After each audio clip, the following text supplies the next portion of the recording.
Oi gente, eu sou a Duda e neste vídeo de estreia de nova casa estou aqui para conversar com vocês sobre as últimas leituras que eu fiz por aqui, focadas no mês de março e abril. Bom gente, esse aqui oficialmente não é o novo cenário, ainda tem muito a melhorar, porque houve um atraso, quem acompanha pelo Instagram, pelos stories viu, minhas estantes não chegaram aqui deste lado aqui da parede, vão ter várias estantes, então não vai ser exatamente esse aqui o novo visual, né? Ainda tem muito a melhorar a iluminação, mas a gente vai se ajustando como pode, né? Até porque eu não ia poder esperar a Tok Stock entregar minhas estantes depois de vários atrasos que ocorreram. Mas eu já desabafei muito sobre isso lá pelo Stories, pelo Instagram. Então me segue por lá também se você quiser ficar por dentro dessa parte assim mais cotidiana do dia a dia, né? Eu tô super feliz, super empolgada com a nova casa, em ajeitar cada um dos cantinhos. Se você quiser ver um pouco mais dessa parte também, Instagram é o local pra isso. Mas tô aqui com um monte de caixa de livro empilhada aqui ao lado, deste lado aqui, justamente à espera das minhas estantes. Então eu tô sentada exatamente no local em que vai ter um estante, sabe? Minha vontade era realmente voltar já a gravar no novo cenário, era isso que eu tinha planejado, por isso que eu tinha deixado já alguns vídeos de gaveta pra ir colocando aos poucos e ir montando um novo cenário. Mas por conta dos vários atrasos que ocorreram na entrega das minhas coisas, na entrega dos móveis, não deu certo. Então vamos lá, que é o que temos por hoje, mas espero que esteja bom, tanto de áudio quanto de iluminação. Tá um pouco nublado hoje, eu baixei um pouco a cortina, tenho que comprar uma nova iluminação porque a minha está quebrada. Mas é isso, gente. Mudança é assim, a gente vai se ajustando. Espero muito que vocês gostem e muito em breve conheceremos o novo cenário como um todo, né, completo. Tô aqui com uma pilhinha de livros, também fiz algumas leituras no Kindle ao longo desses últimos 2 meses. Neste mês, gente, de maio eu li pouquíssimo, mas aí vai ficar um pouco pra depois, tá? E as leituras que eu tenho aqui no meu colo estão completamente fora de ordem também, vou pegar à medida que tiver aqui na pilha e a gente vai conversando um pouquinho mais sobre esses livros. Alguns já tem vídeo no canal, mas eu creio que desta vez a maioria não tem. Vamos descobrir juntos, né? Porque eu nem lembro direito. Eu separei a pilha antes da mudança, eu já separei a pilha de leituras e deixei num cantinho pra facilitar a minha vida. Então vou relembrar essas leituras com vocês, algumas muito especiais. Lembrando que vai estar tudo aqui embaixo no box de informações com seus respectivos links para a Amazon. E comprando pelos meus links vocês ajudam muito o canal. Já aproveita para curtir o vídeo, deixe seu comentário ao final, isso é bem importante. E se inscreve no canal, caso ainda não seja inscrito, caso seja novo por aqui, para acompanhar tudo em primeira mão. Agora vamos lá. Moleque Ricardo foi uma das últimas leituras por aqui. Este é um livro que está conectado com o ciclo da cana-de-açúcar do José Lins do Rego, que vocês sabem que eu amo, estou apaixonada por esse autor, quero muito ler várias coisas dele, indico fortemente caso você queira conhecer um registro histórico de um momento do Brasil, né? Porque o José Lins do Rego tinha muito disso, ele pegava as coisas que ele via, coisas que ele próprio vivenciou e usava em suas histórias, e ele faz isso maravilhosamente bem em sua narrativa. O ciclo da cana-de-açúcar é realmente muito especial, e aqui em O Moleque Ricardo a gente tem um personagem que passa pelo ciclo da cana-de-açúcar. Este livro oficialmente não faz parte do ciclo, porém ele está totalmente interligado ao ciclo, até porque, gente, Usina, que faz parte do ciclo da cana-de-açúcar, é a continuação deste livro. Usina começa onde esse livro aqui termina e Usina vai trazer novamente Ricardo como um dos personagens centrais. Então é uma quebra bem interessante, começou a chover agora.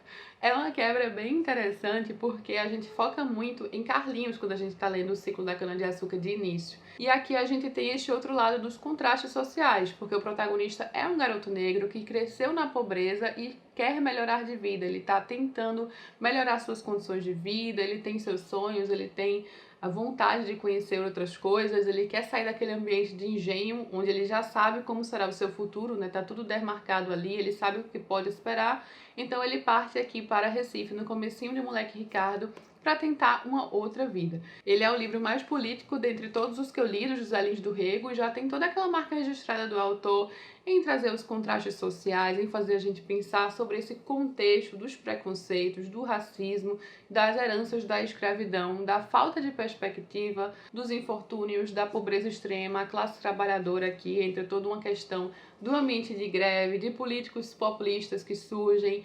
Então aqui a gente tem mais esse contexto realmente histórico-social que deixa tudo mais interessante, entremeado, claro, com a história pessoal de Ricardo. Eu gostei muito desse livro, realmente é um complemento imprescindível, assim, intrinsecamente ligado ao ciclo da cana-de-açúcar. Quem gosta do ciclo, quem está lendo o ciclo, precisa também ler o Moleque Ricardo para ter essa visão mais completa. Peguei aqui na pilha, então, um livro de Agatha Christie, do nosso projeto Agatha. Falando em Agatha Christie, alguns de vocês podem se questionar, cadê o vídeo de Nêmesis? Afinal de contas, ele já deveria ter saído há muito tempo. Ele vai sair agora no comecinho de junho, possivelmente já bem perto de o próximo sair, né, da Mina de Ouro e Outras Histórias. Então teremos no Projeto Agatha, excepcionalmente por conta da mudança, 2 vídeos, 2 livros bem perto um do outro, por conta desses atrasos, né, que vocês já sabem todos os motivos. Mas o vídeo vai sair, eu já terminei a leitura, gente, eu ainda vou gravar, será que ia cair a pilha aqui. Será um dos próximos vídeos que eu vou gravar para o canal.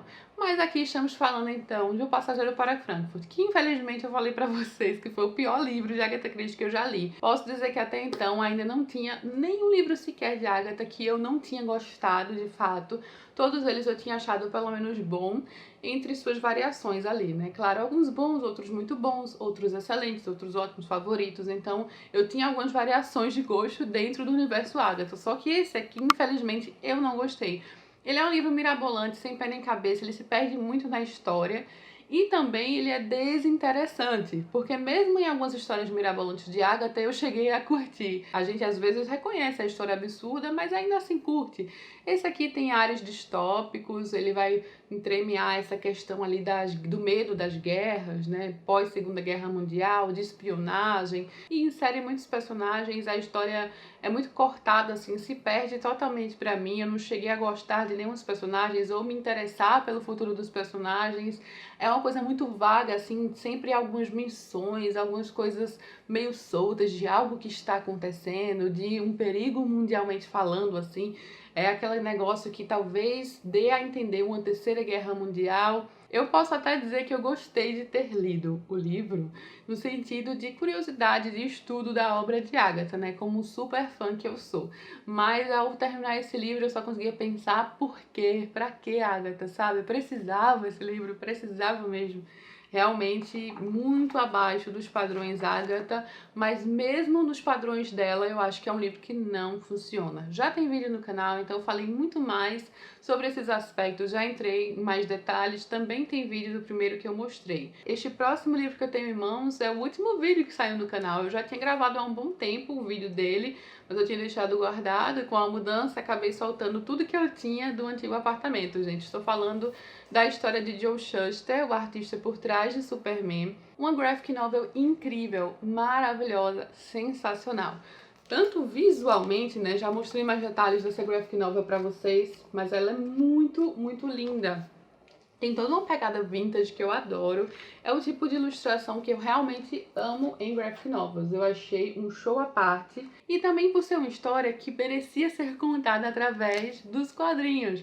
Os quadrinhos aqui estão na essência dessa graphic novel. Vai contar sobre a origem do Superman, sobre a super triste história por trás dessa origem do personagem, por trás da criação do personagem, né? Os seus criadores, o Joe Shuster e o Jerry Siegel, tudo que eles passaram, toda a tristeza que veio junto com a criação de um dos maiores personagens do mundo, toda a injustiça que eles sofreram durante boa parte de suas vidas, e como o Superman é um personagem tão icônico e tão importante na indústria dos quadrinhos como um todo. Foi ele que inaugurou a Era de Ouro dos quadrinhos. Foi justamente com a criação de Superman, com seu estrondoso sucesso, que vieram a criação de vários outros super-heróis que nós conhecemos e amamos hoje em dia, e tudo começou aqui, com 2 amigos judeus na década de 30, os sonhos que eles compartilhavam, seus gostos em comum, as revistas de ficção científica que eles consumiam, como surgiu então essa ideia para o Superman e o futuro que eles imaginavam, né, e a vocação que eles tinham para isso. Então realmente é um graphic novel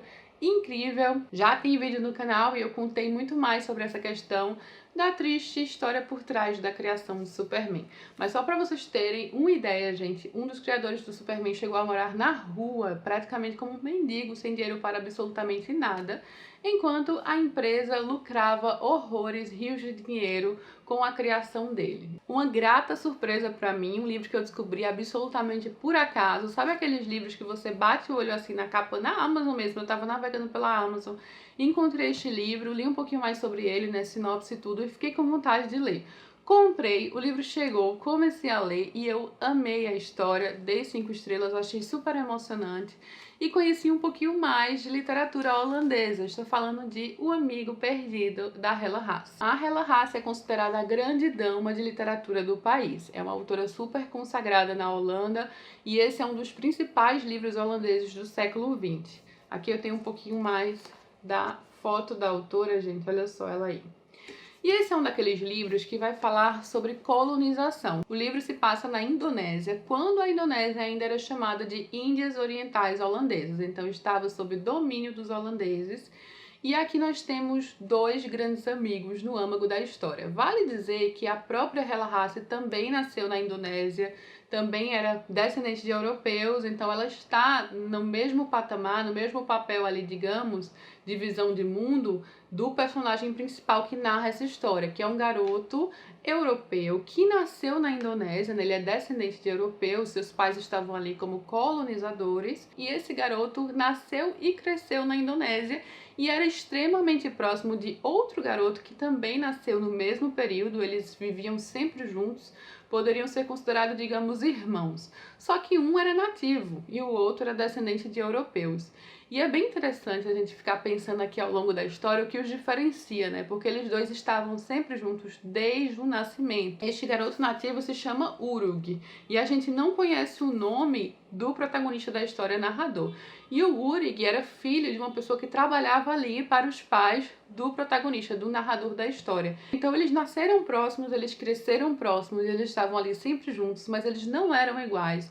O que os separava, toda essa diferença cultural, a diferença de tratamento, então todas essas questões assim de preconceitos raciais e sociais, em como até os holandeses eram vistos ali na Indonésia, né? Todo esse crescente turbulento que vai acontecendo, porque depois, claro, a Indonésia conseguiu se livrar ali do domínio holandês. Isso ainda passa um pouco depois da Segunda Guerra Mundial. Então, por mais que tenha toda essa questão política por trás, é super interessante, né? E resgate histórico, mais uma vez, por alguém que também nasceu lá, que também está ali na mesma pele, não na mesma pele, mas assim, na mesma situação que o protagonista aqui do livro, né? Como um europeu, um garoto que gostaria de ser mais como seu amigo irmão nativo, e o garotinho nativo, o Urug, que sentia na pele toda a diferença de tratamento e que queria mostrar a todo momento que ele podia ser tão bom quanto ou até melhor do que qualquer pessoa, independente de serem descendentes de europeus. É realmente incrível acompanhar essa relação no livro, porque eles nasceram, eles eram irmãos, eles se criaram juntos e eles tinham um vínculo muito forte. Mas como amarras sociais, como a forma como a sociedade os enxerga, vai acabar afetando esta relação. E aí vem a narrativa maravilhosa, porque ele é contado como lembrança, como memória de uma vida, e a narrativa é super melancólica, super nostálgica, muito cheia de sentimentos, em um livro tão curtinho, gente. É daqueles livros que já conseguiu me emocionar desde a primeira página. Ele começa, a primeira frase é: Urug era meu amigo. Quando relembro minha infância e adolescência, sua imagem surge nítida diante de mim, como se a lembrança fosse uma daquelas figuras mágicas que comprávamos 3 por 10 centavos. Em outro momento ele fala: nunca tive a sensação de ser um estrangeiro em meio a essas pessoas, muito pelo contrário. E ele diz: a existência de Urug era tão entrelaçada à minha que eu não percebia essa distinção no que diz respeito a ele. Ele mostra aquela visão de mundo ingênua que se tem na infância, né? Quando não se percebe as diferenças de tratamento e todo esse abismo social que os separava, e como ele foi caindo na realidade, como isso foi mudando com o passar do tempo, e essa relação sendo modificada, sendo cada vez mais afetada por todo mundo que os cercam. Eu achei sensacional, gente. Amei ler O Amigo Perdido, todo o sentimento que vem com a história e também, claro, ter essa visão da colonização da Indonésia pelos holandeses. Eu sequer sabia que a Indonésia era colonizada pelos holandeses. É lendo e aprendendo que a gente descobre essas coisas, né? Entrando agora em Cozy Mystery com Natureza Morta, que foi uma leitura super delicinha, daqueles livros de mistério que tem toda uma ambientação aconchegante, a que se passa num pequeno vilarejo na região de Quebec, no Canadá. Eu gostei muito da criação desse detetive, o Armand Gamache. Acho que é esse o nome dele, só tem aqui Inspetor Gamache. É uma série extensa, né? Daquelas séries com muitos livros que eu quero acompanhar, que eu tive uma boa experiência. Aquele livro para você pegar uma bebida quentinha e ficar, passar uma tarde, uma noite inteira lendo de uma vez só. Não consegui adivinhar o mistério desse livro. Aqui uma senhora é morta no meio ali da florestinha que os cerca, um local de muitas árvores, né? Um local assim mais isolado. Ela morre com uma flecha que atravessa o seu corpo. E aí fica aquela questão de um bom whodunit. Quem matou? Com certeza alguém aqui é envolvido na história, algumas dessas pessoas que se conhecem, alguns desses amigos. É um local pequeno, então todo mundo se ajuda, todo mundo meio que se conhece, você tem aquele clima bem gostoso até de camaradagem, de amizade, mas claro, com alguns problemas que sempre vêm em cidades pequenas, alguns segredos, algumas coisas no passado enterradas, todas aquelas coisas que envolvem a construção de um bom mistério, uma história muito gostosinha, gostosa em outros sentidos também, porque traz muito da culinária ali, das coisas que aquelas pessoas consomem, dá uma fome durante o livro. Então eu posso descrever esse livro como realmente aconchegante, um bom mistério, uma boa construção, um livro que me surpreendeu. Eu consegui adivinhar um pouquinho antes, mas foi já mais próximo ao final e que eu achei bem construído como um todo, gente. Realmente uma série para se acompanhar. Mais um livro que eu peguei assim do nada, mas que na verdade eu já tinha na estante por uns bons anos. Eu acho que eu anotei aqui, eu comprei esse livro. Não anotei, eu lembro que eu vi na Amazon. Eu comprei em 2015 este livro. Finalmente chegou o momento de ler e eu descobri que tem filme também, eu não sabia. Estou falando de Noites de Alface, da Vanessa Bárbara. É um livro que na época me ganhou já pela premissa. Aqui nós temos um senhorzinho viúvo. Ele está ali naquela vizinhança, onde também as pessoas se conhecem, as pessoas se ajudam. É meio que uma rua ali onde todos sabem da vida um do outro. Já meio que deixam TV aqui por essa capa, né? As pessoas ali com o binóculo olhando assim as coisas. Só que há algo aqui, há uma sugestão de algo ao longo de todo o livro que está além do alcance desse senhorzinho. Alguma coisa que ele não sabe, alguma coisa que talvez os seus vizinhos estejam escondendo. Ele é um livro que eu posso dizer assim, claro, num nível muito diferente, mas que me lembra um pouco o WandaVision.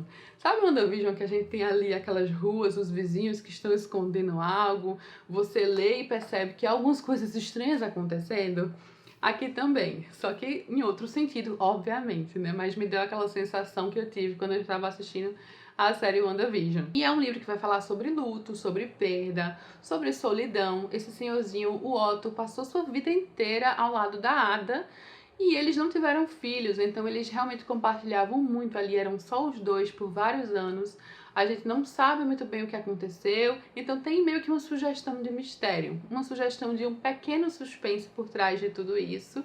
Enquanto o livro vai trazer uma narrativa assim excêntrica em alguns momentos, os personagens ali que o rodeiam da vizinhança são bem excêntricos, algumas partes mais cômicas, algumas partes mais tristes, algumas partes misteriosas. Mas o que eu posso dizer que mais me surpreendeu é que tem uma das histórias aqui que parecem extremamente excêntricas e malucas, parece aquela história que você lê e acha absolutamente ficção, e eu descobri que é inspirada em uma história real. A história real é basicamente o que tem aqui no livro, que é descrito aqui neste livro, e eu fiquei apenas surpresa ao extremo. Eu não quero entrar em muitos detalhes, mas é relacionado a um dos vizinhos, ao passado de um dos vizinhos, o que aconteceu com ele durante o período da Segunda Guerra Mundial, que você acha assim muito louco, parece diretamente tirado da ficção. E aí eu fui pesquisar a fundo e descobri, é tudo real. Aquilo aconteceu, aquilo é realidade, sabe?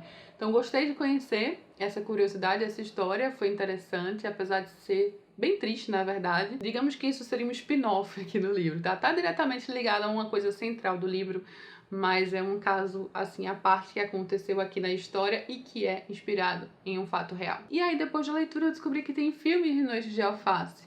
Vou dar uma olhada pra ver se eu encontro pra assistir fácil, gente, mas vou deixar aqui o cartaz, é com a Marieta Severo, achei interessante. E é claro que também nessas últimas semanas de leitura, eu avancei em A Vida de Charlotte Brontë.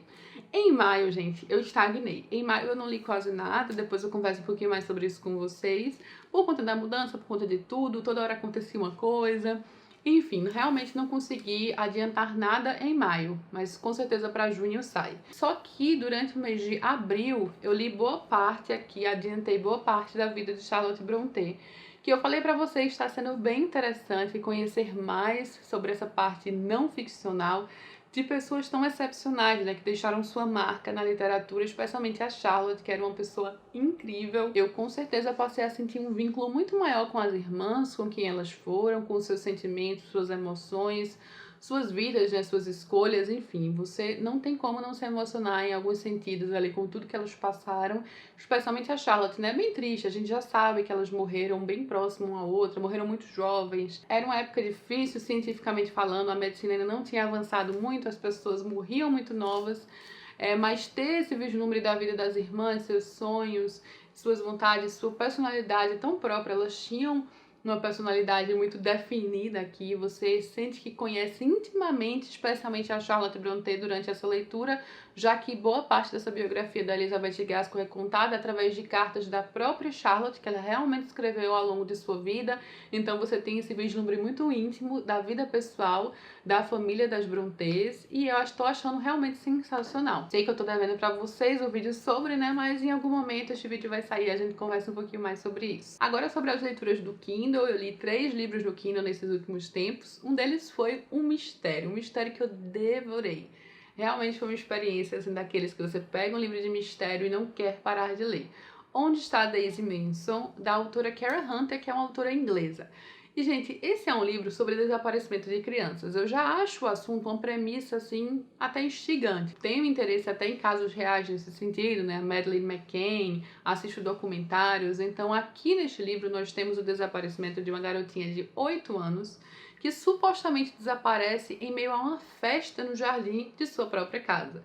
E de um local também mais residencial, um local em que as pessoas se conhecem, e ela desaparece sem deixar rastros. Ninguém sabe onde está Daisy Manson, mas desde o começo a gente tem aquela ideia de que é algum conhecido, né? Geralmente quando crianças desaparecem, eles olham ali aquelas pessoas ao redor que já faziam parte do seu círculo social. E uma das coisas que eu mais amei na narrativa desse livro é que também a autora vai soltando tudo aos poucos e no momento certo. Você começa a história pensando uma coisa e ela vai soltando várias pequenas informações que mudam o rumo dos acontecimentos e da investigação, né? Você passa a olhar para outros ângulos. Eu gosto muito de quando a história é preenchida por camadas, né? Que você retira uma camada, aí parte para outra camada e que as coisas não são como parecem. Tem muitos segredos ali por trás. Ela sabe o time, às vezes, para soltar algumas coisas assim relacionadas a pessoas da família, a conhecidos, algumas informações assim para deixar aquele impacto no final dos capítulos, então torna a leitura bem instigante, bem frenética. Eu gostei da investigação, o detetive principal que vai investigar também foi interessante, tem algo na vida dele ali que a gente vê um pouco uma questão pessoal, né, que ele perdeu o filho também, a atmosfera é gostosa, o mistério é bem construído e o mistério vai sendo revelado de uma forma instigante. Então, assim, é um livro que pra mim funcionou muito bem no seu desenvolvimento. Eu já sabia que o final era polêmico, que muita gente não gosta do final desse livro. E assim, né, é meio difícil falar sem soltar spoilers. Eu não vou contar spoilers aqui. Mas achei realmente o final fraco em alguns sentidos, porque ele faz a gente reavaliar umas coisas que eu também não posso mencionar. Eu acho que o final poderia funcionar melhor se a autora tivesse trabalhado um pouco melhor aonde ela queria chegar.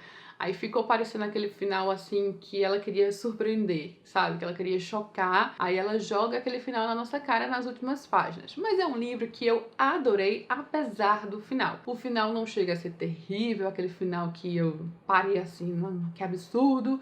Mas sim, ele é fraco. Ele é fraco, ele poderia ser melhor. Mesmo que ele tivesse aquele final, ela poderia ter trabalhado de uma forma melhor. Eu gostei do livro, gente. Como eu disse, eu gostei apesar do final. Eu acho que quem gosta de um bom mistério vai curtir. Não sei se você vai curtir o final. Como no meu caso, foi um final assim meio, né, tá, vou aceitar porque eu gostei da história. Então fica aí esse final. Agora vamos para 2 romances de época que eu li. Eu acho que eu comecei a ler esses romances de época depois de terminar a 2ª temporada de Bridgerton. Já percebi que quando eu termino a temporada de Bridgerton eu fico no clima de ler mais romance de época.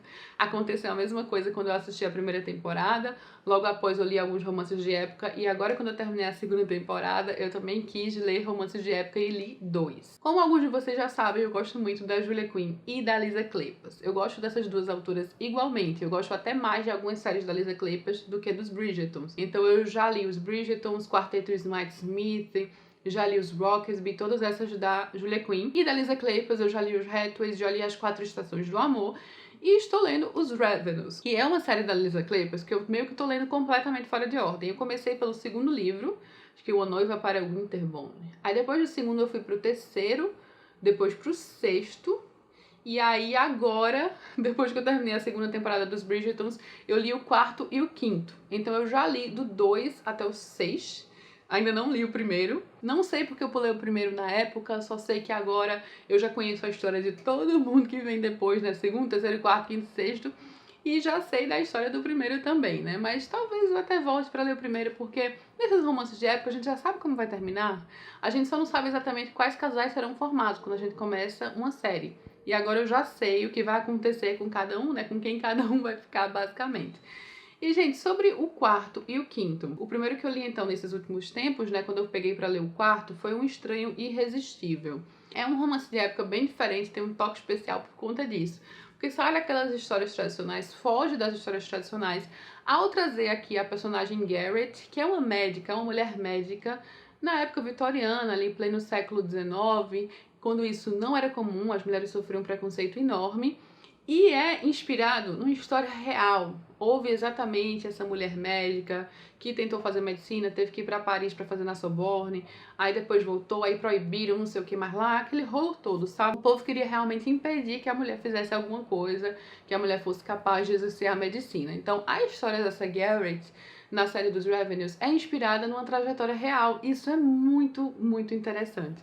Porque a gente geralmente tem esses romances de época modernos, né, esses escritos hoje em dia, que trazem essa questão mais feminista, né? Obviamente a gente sabe que era uma realidade muito difícil para as mulheres, que mulheres não tinham direito a absolutamente nada nessa época, elas ficavam à mercê dos homens, né, de seus irmãos mais velhos, dos seus pais ou seus maridos. Então, como a gente sabe que esses romances já trazem esse toque feminista, perceber que é inspirado numa trajetória real foi muito legal. Então vai trazer a história dessa mulher médica, e é claro que ela não vai se envolver também com um homem convencional. Então eu gostei do casal. Foi uma quebra interessante nessa questão dos romances de época, porque é uma mulher que tem ali seu emprego, que já tá ali no seu consultório consolidado, ela tem os seus pacientes, ela já conseguiu lutar por reconhecimento, e a gente já conhece essa personagem dos outros livros da série, então a gente só estava esperando o momento dela ter sua própria história. E nessas histórias dos Revenues, a gente vê personagens de outras séries da Lisa Kleypas, né, das 4 Estações do Amor. Então, quando você lê outras séries, é bem legal quando você revê os personagens. Isso aconteceu, por exemplo, no terceiro, aconteceu bastante, meio que em todos acontece um pouquinho. E como eu estava muito no clima de romance de época, eu parti para o quinto, que é Uma Herdeira Apaixonada, o quinto livro da série dos Revenues. Eu já falei pra vocês que eu tinha lido o sexto, então eu já sabia também algumas coisas de personagens que aparecem de relance. E às vezes os livros acontecem no mesmo período em que outros estão acontecendo. Algumas cenas são durante o terceiro livro, digamos, que a gente tá vendo agora, por outro lado, no quinto livro. É mais ou menos assim. Mas deu para entender tudo, a gente vai acompanhando certinho, mesmo eu acompanhando fora de ordem consigo compreender. E nesse quinto nós temos uma mulher viúva, que é a Phoebe, por sinal filha de 2 protagonistas das 4 Estações do Amor, especificamente do Pecados de Inverno, que é um casal que eu gosto bastante da outra série. E ela é uma mulher viúva que precisa tocar os negócios do seu falecido marido. Então, mais uma vez, entra aquela questão, né, de como mulheres eram dependentes de homens, como elas não tinham liberdade, como elas não eram ensinadas com essa visão de negócios. A Phoebe sofre muito por conta disso. Como às vezes elas ficavam à mercê de pessoas interesseiras, de pessoas que apareciam com supostas boas intenções. Acabou que também foi uma história não exatamente tradicional naqueles moldes que a gente geralmente vê sempre nos romances de época. Eu gosto muito como a Lisa Kleypas consegue trazer outros pontos de vista, renovar suas histórias. Por exemplo, a série dos Hathaway tem alguns personagens que são ciganos, então você consegue ver diferentes realidades mesmo naquela época, sabe? Não fica sempre nas mesmas pessoas, nos mesmos tipos de situações e interações sociais. E uma situação que poderia acontecer, que com certeza aconteceu, de mulheres viúvas que estavam ali meio que desamparadas, mas que queriam tomar as rédeas, queriam ter aquela independência, como era essencial muitas vezes ter o apoio das pessoas da família, como era difícil, mas como algumas mulheres com certeza conseguiram. Então, a história da Phoebe foi interessante, a gente também já conhecia o mocinho lá envolvido, o West. Eu gostei do casal, então aquele negócio foi bom, gente, não tem nada demais, é aquelas histórias clichês, né, com muitos momentos clichês, mas a Lisa sabe fazer uma boa química e ela conseguiu trazer histórias diferentes nesse universo dos romances de época, que muitas vezes se repete, sim. Eu acho até que a própria Julia Quinn muitas vezes fica mais no repeteco, sabe? Ela às vezes traz histórias mais parecidas. A Lisa, eu creio, por mais que eu goste muito das duas como um todo, a Lisa consegue trazer histórias um pouquinho mais diferentes nesse aspecto. Eu acho que esse vídeo já ficou imenso, espero que vocês tenham gostado. Eu já vou parar agora de gravar e imediatamente editar este vídeo, vou almoçar, né, agora, mas editar o vídeo pra já soltar no canal. Então vocês provavelmente ainda assistirão hoje, se tudo der certo, espero. E essas foram então algumas das últimas leituras. Me conta se você já leu algum desses livros, o que achou, se quer ler, o que você anda lendo, qual foi a sua leitura favorita desses últimos tempos, né, a de abril, a de março. Tô perdida às vezes, gente, eu tô em maio, né? Mas eu falei dos livros de março e abril agora. Deixa aqui embaixo qual foi a sua leitura favorita desses últimos tempos. Desses livros que eu mencionei aqui, eu posso dizer que 2 grandes destaques foram os livros O Amigo Perdido e A Vida de Joe Shuster. Foram 2 histórias sensacionais. A Vida de Charlotte também, mas eu ainda vou concluir, né? Então eu não tô considerando exatamente porque eu ainda não terminei o livro. Mas de todos esses que eu mencionei, eu acho que esses foram os 2 grandes destaques. Vou adorar saber quais foram os destaques para vocês em leitura nesses últimos tempos. Deixa aqui nos comentários. E vamos trocar uma ideia, gente, que é a melhor parte. Realmente, trocar essa ideia com vocês, ter esse retorno, nessa conversa com vocês é uma das melhores partes. Então deixa aqui seu comentário, deixa sua curtida, se inscreve no canal e a gente vai conversando. Beijo enorme a todos e até a próxima.